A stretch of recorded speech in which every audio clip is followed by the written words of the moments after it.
بہت سارے لوگوں کے روزے تباہ و برباد ہو گئے اس ایک کلپ کی گمراہی کو سننے کے بعد۔ وہ کلپ کیا ہے؟ اس میں ایک موصوف ہیں جو حدیث میں اپنی طرف سے جھوٹ ایڈ کر کے لوگوں کو گمراہ کر رہے ہیں۔ وہ کیا حدیث ہے؟ اللہ کے نبی نے ارشاد فرمایا جب فجر کی اذان ہو اور تمہارے ہاتھ میں کھانے کا برتن ہو تو تم اس کھانے کو کھاتے رہو، تمہارے روزے پہ کوئی فرق نہیں پڑے گا، تم دوران اذان فجر بھی کھا سکتے ہو۔ ابو ہریرہ بیان کرتے ہیں رضی اللہ عنہ کہ رسول اللہ صلی اللہ علیہ وسلم نے فرمایا تم میں سے جب کوئی اذان فجر سنے اور برتن اس کے ہاتھ میں ہو تو اسے نہیں رکھے، یعنی کہ کھاتا پیتا رہے، یہاں بلکہ اپنی ضرورت پوری کر لے۔ کھانا پینا بند کر لو، روزہ بند کر لو، یہ شریعت کے خلاف ہے۔ اللہ کے رسول صلی اللہ علیہ وسلم کی حدیث ہے سنن ابی داؤد کے اندر کہ آپ کو بلال کی اذان جو ہے وہ سحری کھانے سے روک نہ دے، اگر تمہارے برتن کے اندر کوئی چیز موجود ہے تو تم جب تک اسے ختم نہ کر لو تم کھاتے رہو، اذان ختم بھی ہو جائے اور اگر کھانا آپ کے پاس ضرورت بھی ہے کھانے کی اور وہ آپ کے پلیٹ میں یا برتن میں موجود ہے تو آپ کھا سکتے ہیں۔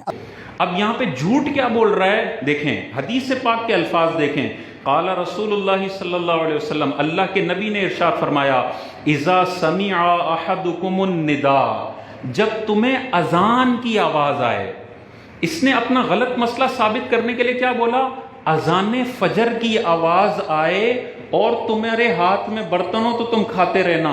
اس حدیث میں نہ فجر کا ذکر ہے اور نہ رمضان المبارک کا ذکر ہے، صرف حضور علیہ السلام نے ارشاد فرمایا اذان ہو رہی ہو، اذان کی آواز تمہارے کانوں میں پڑے اور تمہارے ہاتھ میں برتن ہو تو اذان کی وجہ سے کھانا چھوڑو نہ، اپنی ضرورت پوری کر لو۔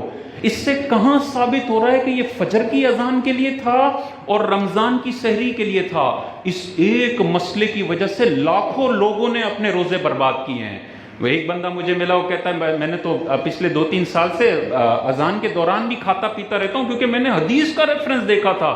وہ مولوی صاحب بتا رہے تھے وہ بھائی حدیث کے ترجمے میں ڈنڈی مار رہا ہے، عربی کے اندر صرف ندا کا لفظ فجر کا لفظ ہی نہیں ہے۔ اور دیکھیں اس حدیث کے مقابلے میں بخاری کی حدیث دیکھیں، بخاری شریف میں حضور علیہ السلام نے ارشاد فرمایا جب بلال اذان دیں تو کھاتے پیتے رہو کیونکہ بلال رات کو اذان دیتے ہیں، اور جب ابن ام مکتوم اذان دیں تو کھانا پینا بند کر دو۔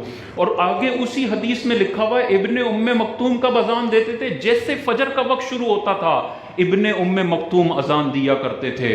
اتنی واضح حدیث ہے کہ بلال تہجد کی اذان دیتے ہیں، تم کھاتے پیتے رہو، ٹینشن میں نہیں آؤ۔ ابن ام مکتوم کی اذان سے پہلے تم نے اپنا کھانا بند کرنا ہے۔ یہ ہوتا ہے نتیجہ جب ایک حدیث کا غلط ترجمہ اور غلط تشریح کی بنیاد پر کسی جاہل شخص کے کلپ کو سن کے اپنے روزے برباد